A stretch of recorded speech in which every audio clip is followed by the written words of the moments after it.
జాగ్రత్తగా దేవుని వాక్యాన్ని వినాలని మీకు తెలియజేస్తూ ఉన్నాను. రండి వాక్యాన్ని ధ్యానం చేద్దాం. ఆదికాండము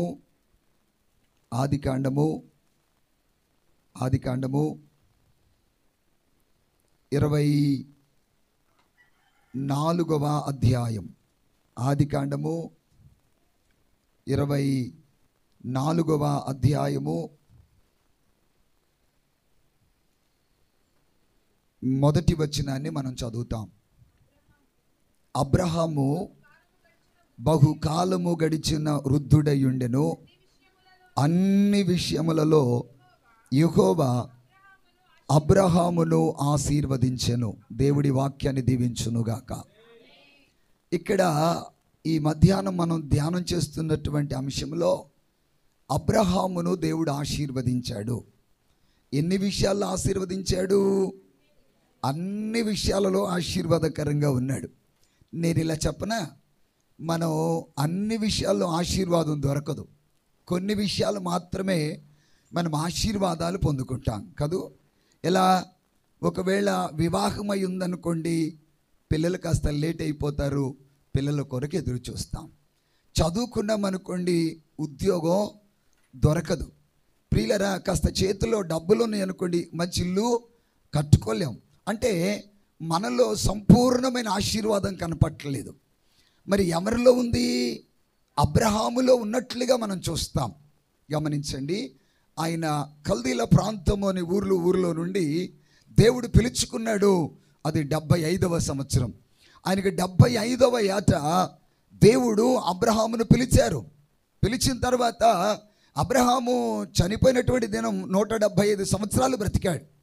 మరి ఎంతకాలం ఆశీర్వాదకరంగా ఉన్నాడు? 100 సంవత్సరాలు అబ్రహామును దేవుడు ఆశీర్వదిస్తూనే ఉన్నాడు. ఒక అన్యుడైనటువంటి అబ్రహామును ప్రభు పిలుచుకుని తన ఆశీర్వాదాలు ఇవ్వడానికే ఆయన పిలువబడ్డాడని ప్రభు పేరట తెలియజేస్తూ ఉన్నాను. మనం కూడా లోకములో శాపములో నాశనకరమైన స్థితిలో ఉన్నటువంటి మనలను దేవుడు పిలిచాడు. ఎందుకో తెలుసా? ఆశీర్వదించటం కొరకే. దేవునికి మహిమ కలుగును గాక. హల్లెలూయా. అబ్రహాం ఎవరి ద్వారా ఆశీర్వదించబడ్డారు చెప్పండి? దేవుని ద్వారా. మరొక మాట చెప్తాను చూడండి. ఆదికాండంలోనే 13వ అధ్యాయం, ఆదికాండంలో 13వ అధ్యాయము 2వ వచనాన్ని చదువుతాం. చదువునా? వెండి బంగారము పశువులు కలిగి బహుధనవంతుడయుండెను. ఏమేమున్నాయి అబ్రహాముకి? వెండి ఉంది, బంగారం ఉంది, పశువులు ఉన్నాయి. ఎలాంటి ధనవంతుడు? బహుగా ధనవంతుడు. కొద్ది కాదండి, దేవుడు సమృద్ధిగా అబ్రహామును ఆశీర్వదించాడు. ఈ రాత్రి ఈ మధ్యాహ్న వేళ మనం కూడా ఆశీర్వదించబడాలని ప్రభు కోరుకుంటున్నాడు. మరొక విషయం చెప్తాను అబ్రహాములో నుంచి. యెషయా గ్రంథంలో ఒక మాట మనం చూస్తాం. 51 అధ్యాయము 2వ వాక్యం.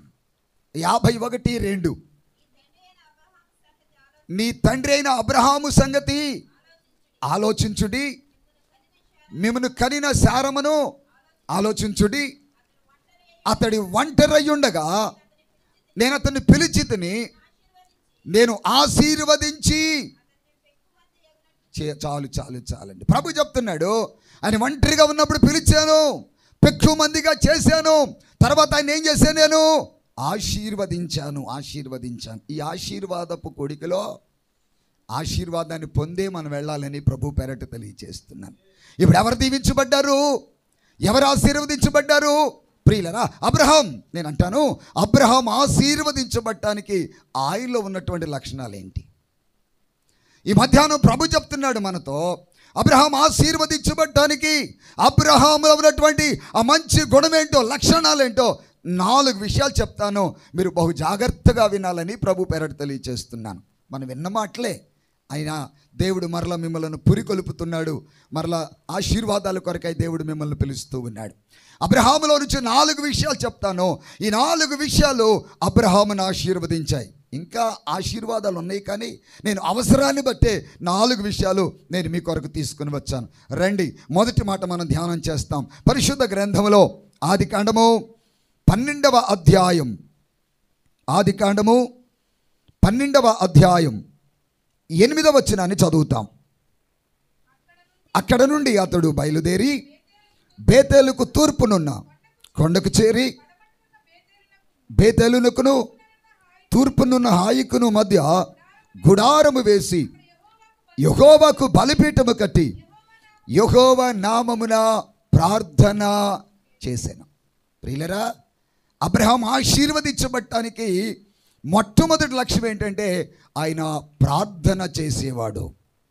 మీరు అనొచ్చు, అయ్యారో మేము ప్రార్థన చేయట్లేదా అంటే, నీ ప్రార్థన నీ ఆశీర్వాదానికి సరిపోయేంతగా లేదు. నీ ప్రార్థన ద్వారా నువ్వు ఆశీర్వదించబడలేవు, ఎందుకంటే అంత పరిపూర్ణమైన ప్రార్థన లేదు. నాకు ప్రార్థన వచ్చులే అనుకుంటారు కొంతమంది. నేను ప్రార్థన పరురాలను కదా అనుకుంటారు. చాలా కాలం నుంచి వస్తున్నానయ్యా, నేను ప్రార్థన చేస్తానంటాడు. ఎంతో కాలం నుంచి వచ్చేవని కాదు, క్వాలిటీ ఉందా లేదా ప్రభు చూస్తాడు. జ్ఞాపకం చేసుకోండి. నీకు ఒకవేళ ప్రభు సన్నిధికి రావడం ఒక 25 ఏళ్ళు అవ్వచ్చు, 30 ఏళ్ళు అవ్వచ్చు, ప్రభు చూసేది ఏంటో తెలుసా? క్వాలిటీని చూస్తాడు, సీనియరిటీ కాదు ప్రభుకు కావాల్సింది. ఇప్పుడు అబ్రహాం ఎవరంటే ప్రార్థనాపరుడు. ఒక మాట ఇలా చెప్పనా, యేసు ప్రభు వారి కంటే బాప్తిస్మిచ్చి యోహాను 6 నెలలు ముందు పుట్టారు. ఆయన చనిపోయిన తర్వాత ఆయనతో ఉన్న శిష్యులు ప్రభు దగ్గరకు వచ్చి అంటారు, అయ్యా, యోహాను తన శిష్యులకు నేర్పినట్టుగా మాకు కూడా ఏమి నేర్పాలి? ప్రార్థన నేర్పాలి. యోహాను మంచి ప్రార్థన నేర్పాడు వారికి. ప్రార్థనలో వారు స్థిరపరచబడ్డారు. అయినా ప్రభు దగ్గరకు వచ్చి ఏమని అడుగుతున్నారంటే, అయ్యా, యోహాను ప్రార్థన నేర్పారే, మాకు కూడా ప్రార్థన. ప్రతిరోజు ప్రార్థన నేర్చుకునేటువంటి వారిగా మన జీవితం ఉండాలి. ప్రతిరోజు ప్రార్థన జీవితంలో మన జీవితం ఉండాలి. ప్రతిరోజు ప్రార్థన. దైవజనులు చెప్తారు 2.5 గంట ప్రార్థన చేయాలి, దశంభాగంతో సమానం. మరి మన ప్రార్థన మన కుటుంబాన్ని ఆశీర్వదించలేకపోతుంది. మన ప్రార్థన మన అవసరాలు తీర్చలేకపోతుంది. ఎందుకనంటే అంత ఆత్మీయమైన ప్రార్థన నీకు లేదు. దైవజనులు ప్రయాసపడుతున్నారు, ఎన్నో ఉపవాస ప్రార్థనలు ఏర్పాటు చేస్తున్నారు, ఎన్నో ప్రార్థనలు ఏర్పాటు చేస్తున్నారు, కానీ నువ్వు ప్రార్థనలో బలపడలేనటువంటి స్థితిలో ఉన్నావు. అందుకని అబ్రహాములో ఏం చూస్తామంటే ఆయన ప్రార్థనాపరుడు. ఆదికాండము 20వ అధ్యాయము, ఆదికాండం 20 అధ్యాయం 7వ వచనాన్ని మనం చదువుతాం. కాబట్టి ఆ మనుష్యుని భార్యను తిరిగి అతనికి అప్పగించుము, అతడు ప్రవక్త, అతడు నీ కొరకు ప్రార్థన చేయును. చాలండి. ఎవరు చెప్తున్నారు ఈ మాట? ప్రభు చెప్తున్నాడు. ఎవరు ప్రార్థన పరులని? అబ్రహాము ప్రార్థన పరుడని ఎవరు చూశారు? ప్రభు చూశాడు. ప్రియులారా, జ్ఞాపకం చేసుకోండి, మన ప్రార్థన జీవితం ప్రభు ఎరిగి ఉండాలి. ఆయన చెప్పాలి, ఆ తల్లి ప్రార్థన పరురాలు, ఆ సహోదరుడు ప్రార్థన పరురాలు, వారి ప్రార్థన జీవితం ఉంది అనేటువంటి అద్భుతమైనటువంటి సాక్ష్యాన్ని మనం కలిగి ఉండాలి. ప్రియులారా, అబ్రహాము ప్రార్థన పరుడని దేవుడే సాక్ష్యం ఇస్తున్నాడు. ప్రభు చెప్తున్నాడు, అతడు ప్రవక్త, అతడు ప్రార్థన చేస్తే నువ్వు బ్రతుకుతావు. మన ప్రార్థన అనేక మందిని బ్రతికించాలి. హల్లెలూయా. మన ప్రార్థన అనేక మందిని బ్రతికించే ప్రార్థన మనలో ఉండాలని ప్రభు కోరుకుంటున్నాడు. అబ్రహాము ప్రార్థనలో ఒక చక్కటి మాట చెప్పనా, సొదొమ గొమొర్రా పట్టణాన్ని అగ్ని గంధకముల చేత కాల్చాలని ఒక నిశ్చిత ప్రభు కలిగి ఉన్నాడు.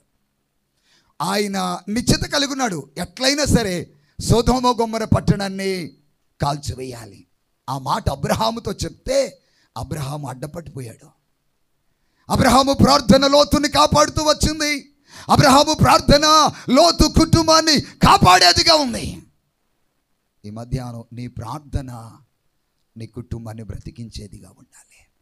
నీ ప్రార్థన అనేక మందిని బ్రతికించే ప్రార్థన జీవితం కలిగి ఉండాలని దేవుడు కోరుకుంటున్నాడు. అలాంటి ప్రార్థన ఉందా? అలా ప్రార్థన చేయగలుగుతున్నామా? ప్రార్థనలో చాలామంది దిగజారిపోతారు. ప్రారంభంలో ఉన్న ప్రార్థన ఇప్పుడు లేదు, చెప్పగలుగుతాను. ప్రార్థనలో రోషం కలిగి ఉన్నావు ప్రారంభ దినాల్లో, ప్రార్థనలో పట్టుదల కలిగి ఉన్నావు ప్రారంభ దినాల్లో.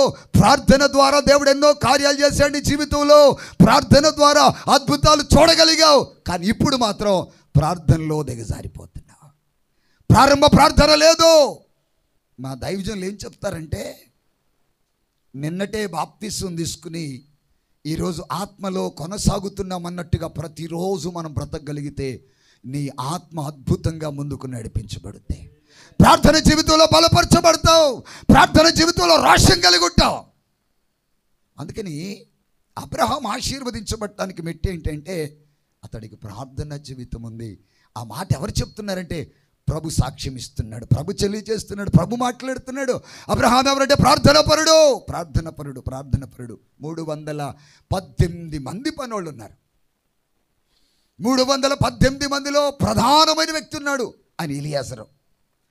కుమారుడి కొరకై వివాహ సంబంధం విషయమై బయలుదేరి వెళ్ళాడు. మనం చూస్తాం అక్కడ ఒంటెలను మోకరింపచేసి ఇస్సాకు భార్య కోసం బావి దగ్గర ప్రార్థన చేస్తున్నాడు. అబ్రహాం ఏమో ప్రార్థన చేసి పంపించాడు. దగ్గరగా చరిత్రలో ఒక 500 కిలోమీటర్ల దూరం, అంటే టూకీగల చెప్తున్నాను మీకు, అంత దూరం ప్రయాణం వెళ్ళాడు. అతడు ప్రార్థన చేస్తున్నాడు. ఎలాంటి భార్య కావాలో ఇస్సాకు కని అతడు ప్రార్థన చేస్తుండగా దేవుడు ప్రార్థన ఆలకించి ఇస్సాకుకు కావలసినటువంటి భార్యను దేవుడు ఆ ప్రాంతానికి తీసుకొచ్చాడు. హల్లెలూయా, హల్లెలూయా. ప్రియులారా, ప్రార్థన ద్వారా ఆశీర్వాదమే కాదు, నీ అవసరాలన్నీ తీర్చబడతాయి. ప్రార్థన ద్వారా దేవుడు అద్భుతమైనటువంటి కార్యాలు జరిగిస్తాడు. అందుకని మన ప్రార్థనాత్మ కలిగి ఉండాలి. ఏ ఆత్మది? కొంతమంది దురాత్మ, వెలుగుదూతాత్మ. అమ్మా, ఈ ఆత్మ నీ ఆశీర్వాదానికి కారణం కాదు. ప్రార్థనాత్మతో నింపబడాలి. అది ప్రభు ద్వారా సాక్ష్యాన్ని నేను ఎప్పుడు ఇలా చెప్తాను, మన వీధిలో మనం ప్రార్థన పరులమని సాక్ష్యం ఇవ్వాలి. సరే, వీధిలో వద్దులేండి, మన ఇంటి ప్రక్కన వారు, ఇంటి ప్రక్కన కూడా కాదండి, ఇంట్లో ఉన్నవారు ఏం చెప్పాలి? మనం ప్రార్థన పరులమని సాక్ష్యం ఇవ్వాలి. ప్రభు సాక్ష్యం ఇస్తున్నాడు. అబ్రహాం ఎవరట? ప్రార్థనాపరుడు.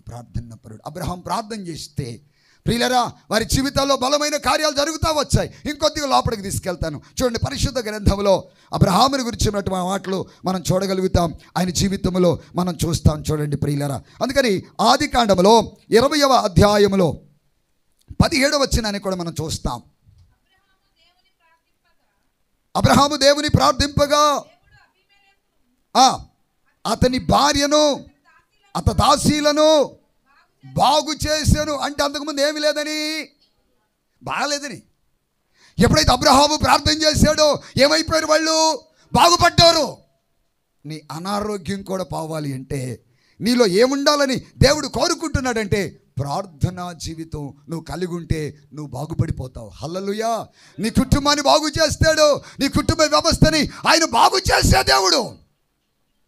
నీలో ఏముండాలని ప్రభు కోరుకుంటున్నాడంటే ప్రార్థనా జీవితం ఉండాలి. చాలామంది ప్రియులరా ప్రార్థనలో ఓడిపోతారు, ప్రార్థనలో బలహీనైపోతారు.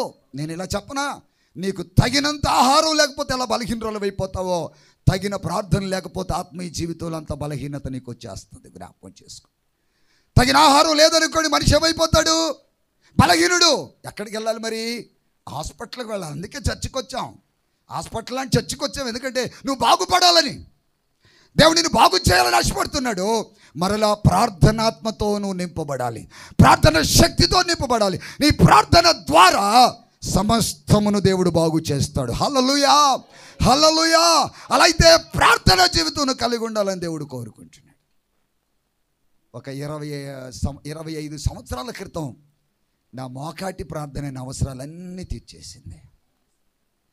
నా మోకాటి ప్రార్థన, రోషం కలిగిన ప్రార్థన, ఉపవాస ప్రార్థన, కన్నీటి ప్రార్థన నా జీవితంలో గొప్ప కార్యాలు చేసింది. ప్రియులారా, జ్ఞాపకం చేసుకోండి. అందుకని నేనంటాను, నీ జీవితంలో కూడా అలాంటి ప్రార్థన ఉండాలి. నేనంటాను, ప్రారంభ దినాల్లో అలాంటి ప్రార్థన ఉంది, నేను కాదని అనలేను. ఎందుకంటే మంచి దైవజనుల దగ్గర మీరు ఎదుగుతున్నారు కాబట్టి. మరి ఇప్పుడు రాను రాను ప్రార్థనలు ఏమైపోయారు? దిగజారిపోతున్నారు. రాను రాను ప్రార్థనలో ఏమి లేదు, శక్తి లేదు. అందుకే దేవుని ఆశీర్వాదాలు చూడలేకపోతున్నావు.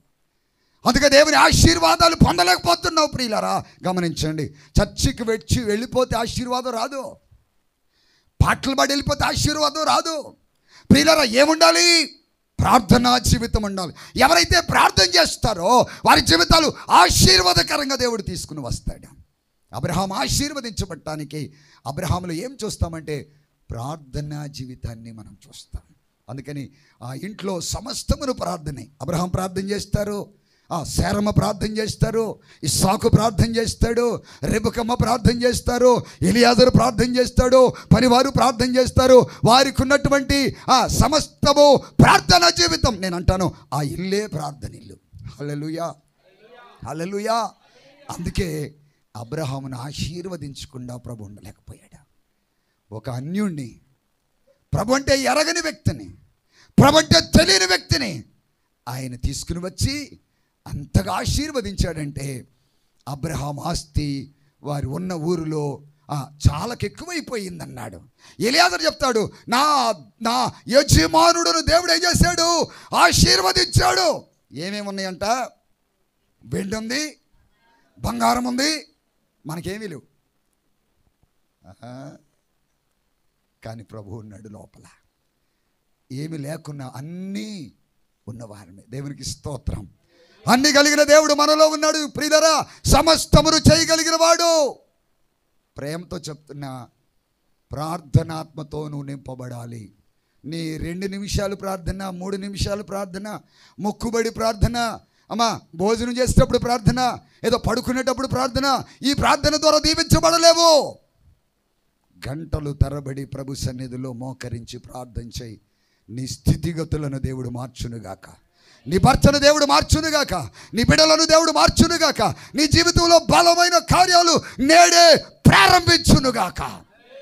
దేవునికి సాధ్యం, మనకు అసాధ్యమైనవన్నీ. అందుకని మనలో ఏముండాలి? ప్రార్థన ఉండాలి. ప్రార్థన లేకుండా దీవించబడలేవు. అందుకే దావీదులు అంటారమ్మా, ప్రార్థన కూటం జరుగుతుంది రండి తల్లి, ప్రార్థన జరుగుతుంది రెండమ్మా. ఎందుకంటే మీ కుటుంబాలు దీవించబడాలని దైవజనులు ప్రయాసపడతారు. మీ కుటుంబాలు ఆశీర్వదించబడాలని దైవజనులు ప్రయాసపడతారు. ఎందుకంటే మీరు దీవెనకరంగా ఉంటే తండ్రి సంతోషంగా ఉంటాడు. మీరు దీవెనకరంగా ఉన్నారనుకోండి, మీరు ఆశీర్వాదకరంగా ఉన్నారనుకోండి, తండ్రికి ఎంత సంతోషం అండి. నీ ఆత్మీయ తండ్రి లోపల తెలియని ఆనందంతో సంతోషపడతాడు. అందుకు నీలో ఏముండాలంటే ప్రార్థనా జీవితం ఉండాలి. ప్రార్థనా జీవితం ఉండాలి. ప్రియులారా, ఎవరిలో అయితే ప్రార్థన జీవితం ఉంటుందో వారు ఆశీర్వదించబడతారు. ఇది ప్రభు మాటను బట్టి మీకు నేను తెలియచేస్తున్నాను. 2వ మాట మనం ధ్యానం చేస్తాం. చూడండి, పరిశుద్ధ గ్రంథంలో 2వ మాట మనం ధ్యానం చేస్తాం. చూడండి, ఆదికాండము 22 అధ్యాయం, ఆదికాండము 22 అధ్యాయము 18వ వచనాన్ని చదువుతాం. 18, నీవు నా మాట వినినందున భూలోకములోని జనములన్నీయు నీ సంతానము వలన ఆశీర్వదించబడును. యెహోవా సెలవిచ్చుచున్నాడు. చాలు చాలు చాలు చాలు. అబ్రహాం ఎవరంట? దేవుని మాట వినేవాడు. అంటే నేనేమంటానంటే దేవునికి భయపడేవాడు. అబ్రహాం ఎవరికి భయపడతాడు? మనం భయం లేని జీవితం. అందుకే ఆశీర్వాదాలు లేవు. కప్పంటే భయం, చీమంటే భయం, తొండంటే భయం, చీకటంటే భయం. ప్రియులరా, అన్ని భయాలు. ఆర్థిక భయం, అనారోగ్య భయం, సమస్యలనే భయం. ప్రియులరా, అన్ని భయమే. అన్నిటికి భయపడతాం. ఆశీర్వదించే దేవునికి మాత్రం భయపడలేదు. ప్రభు చెప్తున్నాడు, ఈ మధ్యాహ్నం నీవు కనుక దేవునికి భయపడితే దేవుని ఆశీర్వాదాలను స్వతంత్రించుకుంటా. పరిశుద్ధ గ్రంథంలో ఒక మాట చెప్పనా? ఒక ఆయనకి దయ్యాలు పట్టుకుని వాడు సమాధుల్లో నివాసం చేస్తున్నాడు. ప్రభు ఎందుకో ఎవరిని విడిచిపెట్టడం ప్రభుకి ఇష్టం లేదు. వాడు ఒక్కడి కోసమే నది అద్దరికి వెళ్ళి శిష్యులను సమకూర్చుకుని ఆయన బాగు చేయాలనుకుంటున్నాడు. ప్రియులారా, ప్రభు ఉద్దేశం ఏంటంటే అందరిని ధారాళంగా ఆశీర్వదించాలి. ఎవరిని విడిచిపెట్ట ప్రభు ఉద్దేశం కాదు. ఒక్క సమరయ కొరకువే బావి దగ్గర అయినా కూర్చున్నాడు. అందరూ లోపలికి వెళ్ళారు ఊరిలోకి. అంటే ప్రభు ఉద్దేశం ఏంటంటే ఎవరిని విడిచిపెట్టకూడదు. సమాధుల దొడ్లోకి వెళ్ళాడు. వాడేమో అరుస్తున్నాడు, కేకలేస్తున్నాడు. వాడిని చేతులతో కట్టేశారు. అక్కడున్న గొలుసులు కూడా తెంపేస్తున్నాడు. ప్రియులారా, ఎవరిని ఆ చోటుకి రానివ్వట్లేదు. ప్రభు వెళ్ళి అడుగుతుంటే ఎంతమంది ఉన్నారు అని అడిగాడు. శానా అని చెప్పాడు. మనం 2000 దెయ్యాలు అనుకుంటున్నాం. ఒక్క దెయ్యం పెడితేనే మాటినరు. ఒక్క దెయ్యం పట్టుకుంటే మాటినరు. 2000 దెయ్యాలు పడితే ప్రియులారా, అది ప్రభుకు సాధ్యం. దయ్యాలను ఆజ్ఞాపించాడు దేవుడు. ఇప్పుడు దయ్యాలు వణికిపోతూ చెప్తున్న మాట ఏంటో తెలుసా? అయ్యా, అప్పుడే మమ్మల్ని పాతాళములోనికి పంపించొద్దు. మరి ఎక్కడికి పంపించమంటారు? కింద పందులు ఉన్నాయే వాటిలోకి పంపించేయాలి. అప్పుడే మమ్మల్ని పాతాళములోనికి, అంటే పాతాళం అంటే ఎవరికి భయం? దయ్యాలకు భయం. మనకు భయం లేదు. దయ్యాలు భయపడిపోతున్నాయి, వడుకుతున్నాయి. ప్రభుతో చెప్తున్నారు, దయ్యాలు అయ్యా అయ్యా అయ్యా మమ్మల్ని అప్పుడే పాతాళములోనికి పంపించొద్దు, ఆ పందుల్లోకి పంపించు. అంటే పాతాళం అంటే ఎవరికి భయం? దయ్యాలకు భయం. మరి మనకో భయం లేని జీవితం. అందుకే ఆశీర్వాదాలు. ఎంత ధనవంతుడండి అబ్రహాము, అయినా ప్రభు అంటే భయపడతాడు, ప్రభు మాట అంటే గౌరవిస్తాడు, ప్రభు మాట అంటే విధేయత చూపుతాడు. నేను ఇలా చెప్తాను, ఎవరైతే దేవునికి భయపడతారో వారి కుటుంబాన్ని దేవుడు ఆశీర్వదించునుగాక. హల్లెలూయా. మరొక మాట అక్కడ మన పరిశుద్ధ గ్రంథంలో చూస్తాం. చూడండి ఒక మాట, 22:12 ఆది కాండంలో 22:12. అప్పుడు ఆయన, చిన్నవాని మీద చేయి వేయకుము, అతనేమి నువ్వు చేయకుము, నీకు ఒక్కడయున్న నీ కుమారుని నాకియ వెనుదీయలేదు గనుక నువ్వు దేవునికి భయపడేవాడవని. హల్లెలూయా, హల్లెలూయా. ఎవరైతే దేవునికి భయపడతారో ప్రియులరా, వారిని దేవుడు ఆశీర్వదిస్తాడు. ప్రభుని కనపట్టలేదుగా, ప్రభుకి ప్రతినిధిగా ఉన్న దైవజనుల మధ్యలో ఉన్నారు. వారికి భయపడుతూ నువ్వు బ్రతుకు, దేవుడు నీ కుటుంబాన్ని దీవిస్తాడు. సేవకులు అంటే భయం లేదు చాలామందికి. భయం లేని జీవితాలు ప్రియులరా, లెక్క చేయలేని స్వభావం. భయం లేదు కాబట్టి ఆశీర్వదించబట్టలేదు. సేవకులన్నా, పరిచర్యన్నా, కుటుంబాలు భయం లేని స్థితిలో చాలామంది ఉంటూ ఉన్నారు. ఆనాడు మోషే గుడారం ఎదుట ఇశ్రాయేలు ఏం చేశారు? మోయాబీరాండ్లతో పాపం చేశారు. ఎవరి గుడారం ఎదుట? మోషే గుడారం. మోషే ఎవరికి సాదృశ్యం? దేవునికి సాదృశ్యంగా ఉన్నాడు. వారికి ఆహారం కావాలంటే ఎవరిని అడుగుతారు? మోషేనే. నీరు కావాలంటే ఎవరిని అడుగుతారు? మోషేనే. పూరేడు పిట్టలు కావాలంటే ఎవరిని అడుగుతారు? మోషేనే. మోషే ఏమై ఉన్నాడంటే వారికి దేవుడుగా ఉన్నాడు. సేవకుడు నీ మధ్య అంత ఆత్మీయ తండ్రిగా నీకున్నాడు. ప్రతిది అడుగుతున్నారు మోషేని. కానీ మోషే ఎదుటే ఇశ్రాయేలీలు పాపం చేశారు. ఇశ్రాయేలీలతో దేవుడు నా ప్రజలని మాట్లాడుతుంటే ఆయన ప్రజలే ఏమైపోయారంటే మోషేకు భయపడలేదు. అందుకే పౌలు అంటాడు, వారు అరణ్యములోనే ఆకులు రాలినట్టుగా రాలిపోయారు. ఏంటి కారణం? భయం లేని జీవితం. ప్రియులరా, ఎవరు నా మాట విని భయపడతారో, వణుకుతారో, వాడి యందు నేను దృష్టి ఉంచుతానని ప్రభు మాట్లాడుతున్నాడు. ఏం చేయాలో తెలుసా? దేవునికి ప్రతిరూపముగా ఉన్నటువంటి దైవజనుడికి ఏం చేయాలి? మనం భయపడాలి. అంటే ఆయన మాట వినాలి. వణికిపోయి నుంచోమని నేను చెప్పట్లేదు. దైవజనులు ఏమైతే నీకు చెప్తారో నీ మేలు కొరకు, ఆ మాట నువ్వు వింటే నువ్వు దీవించబడతావు, నువ్వు ఆశీర్వదించబడతావు. ఒక మాట చెప్పనా? ఆదికాండం 42 అధ్యాయం. ఆదికాండము 42 అధ్యాయం. ఆదికాండం 42 అధ్యాయం 18వ వచనం చదువుతాం. 3వ దినమున నేను దేవునికి భయపడువాడను. చాలు. యోసేపు అంటున్నాడు, నాకెవరంటే భయం. అందుకే ఉన్నతమైన స్థితిలోనికి యోసేపుని ఎక్కించాడు. హల్లెలూయా. అన్నదమ్ముల కంటే అన్నదమ్ముల మీద బలమైన ఆశీర్వాదాన్ని దేవుడు తీసుకొచ్చాడు. ఏంటో తెలుసా? ఆయన దేవునికి భయపడేవాడు. ఈ మధ్యాహ్నం నీవు కూడా దేవునికి భయపడితే దేవుడు ఉన్నతమైన ఆశీర్వాదాలు తీసుకుని వస్తాడు. హల్లెలూయా. అర్థమవుతుంది కదా నాన్న? ఎవరికి భయపడాలి? దేవునికి భయపడాలి. దేవునికి భయపడమంటున్నారు కదండి. ఇంట్లో ఎవరికి భయపడకుండా ఉండకూడదు. భర్తను గౌరవించాలి. భర్తకు కూడా మనం లోబడి ఉండాలి కదమ్మా. పెద్దలకి గౌరవించాలి. వారికి లోబడిన జీవితం మనలో ఉండాలి. ఎప్పుడైతే అలా బ్రతుకుతామో, విధేయత బ్రతుకుతామో, ఆశీర్వాదాలు. మొన్నటి దినం మొర్దుకైని గురించి నేను చెప్పాను. మొర్దుకై విధేయత ప్రధానమంత్రి స్థాయికి తీసుకెళ్ళిపోయింది. ఎక్కడుండేవాడు అంతకుముందు? రాజు గుమ్మము దగ్గర నిలబడేవాడు. గుమ్మం దగ్గర నిలబడేటువంటి మొర్దుకైని ఎక్కడి వరకు తీసుకెళ్ళాడు? 10వ అధ్యాయంలో ప్రధానమంత్రి. ఎంత అద్భుతమైన మాట అండి! ఎంతగా ఇచ్చించాడు. ఒక ద్వారపాలకులుగా ఉన్నటువంటి మొర్దుకైని ప్రధానమంత్రి స్థాయిలో తీసుకెళ్ళటానికి ఆయనలో ఉన్న విధేయత, ప్రభు అంటే భయము, భక్తి తనకు ఉంది కాబట్టి అతడు ఆశీర్వదించబడ్డాడు. అమ్మా, ఈ మధ్యాహ్నం నువ్వు ఎంతవరకు భయపడుతున్నావు? ప్రారంభ దినాల్లో భయం ఉంది, నేను కాదట్లేదు. పాస్టర్ గారు అంటే గౌరవం ఉంది, ఆయన మాట్లాడే విధేయత ఉంది. రాను రాను భక్తి ముదిరిపోయింది, భయం కూడా పోయింది. అందుకే దీవించబడలేకపోతున్నావు. యోసేపు ఉన్నత స్థితికి వెళ్ళడానికి, యోసేపు దీవించబడటానికి, యోసేపు ఆశీర్వదించబడటానికి ఆయన చెప్తున్నాడు, నేను దేవునికి భయపడతాను, దేవునికి భయపడతాను. ప్రియులరా, నువ్వు సమస్యలకు భయపడుతున్నావేమో కాదని అంటలేదు. నీ సమస్యల భయం నుంచి దేవుడు నిన్ను తప్పించాలంటే దేవునికి భయపడు, దేవుడు నిన్ను దీవిస్తాడు, దేవుడు నిన్ను ఆశీర్వదిస్తాడు. మరొక మాట చెప్పున, నిర్గమాకాండం 17వ అధ్యాయం 1:17 తరువాత చదువు. అయితే ఆ మంత్రసానులు దేవునికి భయపడి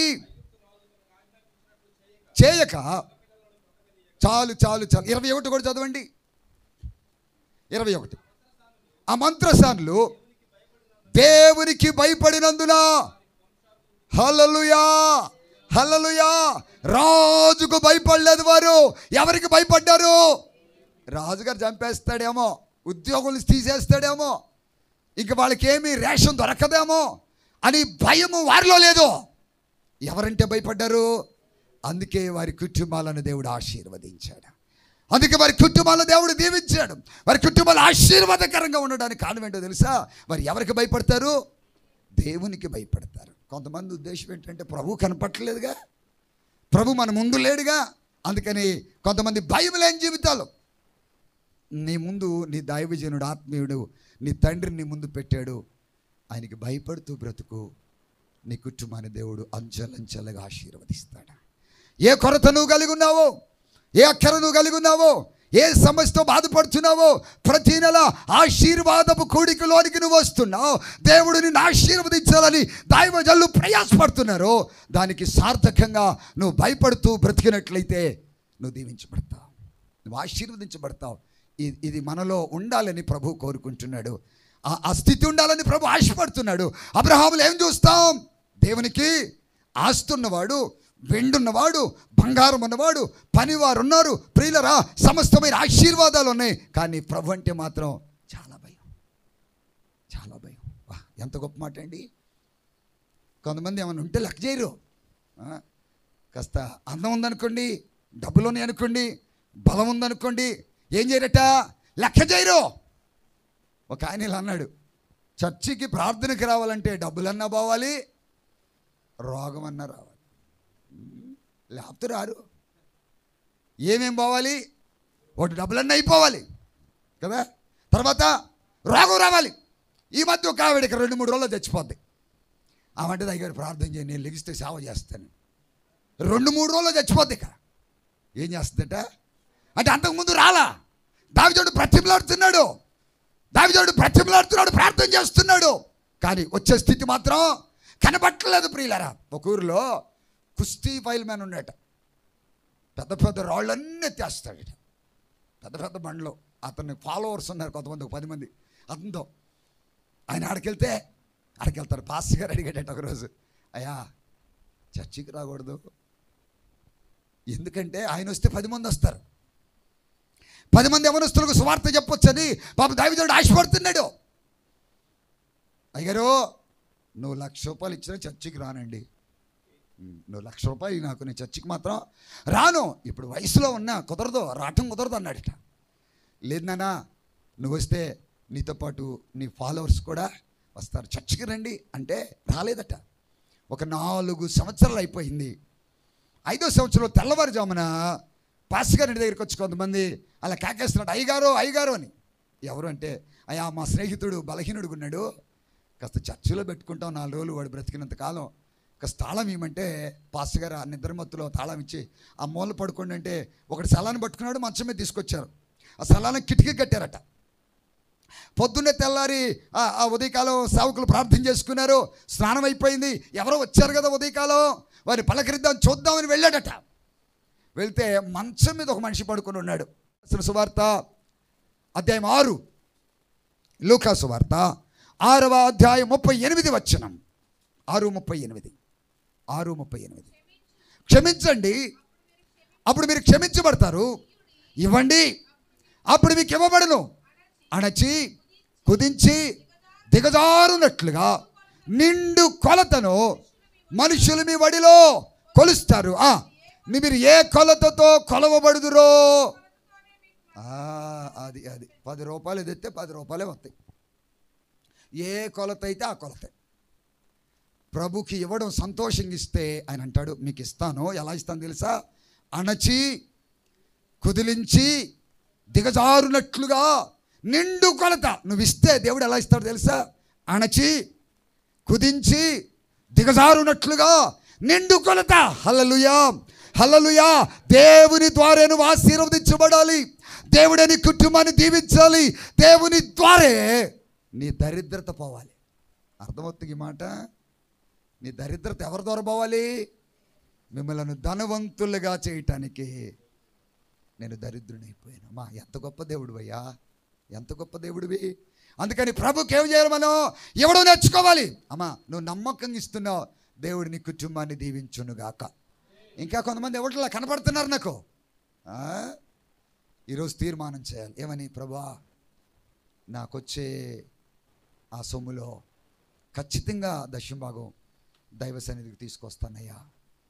నా ఆర్థిక లోటులు మీరు చూడండి, నా కుటుంబాన్ని దీవించండి, నా బ్రతుకులో ఉన్నతమైన కార్యాలు చేయండి ప్రభువా, నా దరిద్రతను పోగొట్టండి అయ్యా, నన్ను ఆశీర్వదించండి అని ప్రభు దగ్గర తీర్మానం చేయగలిగితే అబ్రహామును ఆశీర్వదించిన దేవుడు నిన్ను కూడా ఆశీర్వదిస్తాడు. ఎంతమంది పనులు ఉన్నారని చెప్పాను? ఒక్కింటికి పనికి పెట్టుకుంటే ఒక ధనవంతుడు, 2 పెట్టుకుంటే, 3 పెట్టేసుకుంటే 300 మంది 18 మంది పనోళ్ళు ఉన్నారు. మరి ఎంత ధనవంతుడు అండి? అబ్రహాం గట్టి ధనవంతులు లేరు. నేను ఈ మధ్యాహ్నం ఇలా అంటాను, నిన్ను కూడా దీవిస్తాడు ప్రభు, నిన్ను కూడా ఆశీర్వదిస్తాడు. నీలో తగిన ప్రార్థన ఉండాలి, నీ గుండె నిండా ప్రార్థన ఉండాలి. ప్రార్థన ఆత్మతో ప్రతిరోజు నింపబడాలి. ప్రార్థన శక్తిని నువ్వు కలిగి ఉండాలి. ప్రభు అంటే భయము, భక్తి నీకు ఉండాలి. విశ్వాస జీవితం ఉండాలి. ప్రభుకి ఇవ్వటం కూడా నేర్చుకోవాలి. ఈ 4 విషయాలను చేయగలిగితే మరలొచ్చే కుటుంబ ఆశీర్వాదపు కూడికలో దేవుడు నీ అవసరాలన్నీ తీర్చునుగాక. ఒక తీర్మానం చేద్దామా? దయచేసి మోకరిద్దాం. అయితే ఒక తీర్మానం చేద్దాం ఈ మధ్యాహ్నం వేళ. దేవుడిని దీవించాలనుకుంటున్నాను.